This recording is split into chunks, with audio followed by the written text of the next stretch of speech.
Pandemi COVID-19 sudah berlangsung 2 tahun dan berpengaruh kepada perekonomian, khususnya koperasi di Kabupaten Gianyar.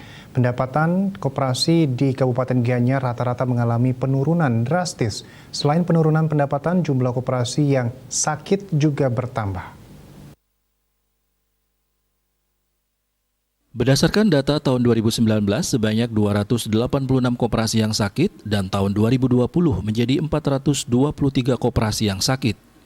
Kadiskop Gianyar Iwayan Arsana mengakui kondisi koperasi di Gianyar seperti ini. Penurunan pendapatan koperasi tersebut disebabkan menurunnya daya beli masyarakat dan pendapatan masyarakat juga mengalami penurunan. Hal ini berpengaruh penurunan pembayaran iuran wajib, penurunan pembayaran utang di koperasi. Kendatipun kondisi demikian, Diskop Gianyar mengaku terus melakukan pembinaan agar bisa bangkit kembali. Dikatakan ada sebagian koperasi yang belum rat dan ada yang sudah rat namun tidak melaporkan hasil ratnya ke Diskop Gianyar.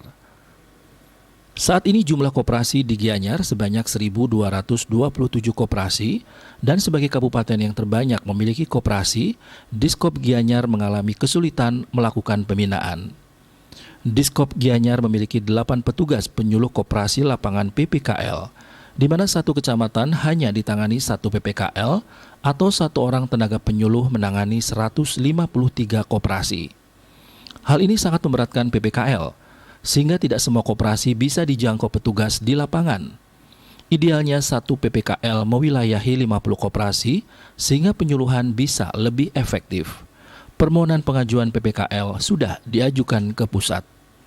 Yuliantara Denpos melaporkan.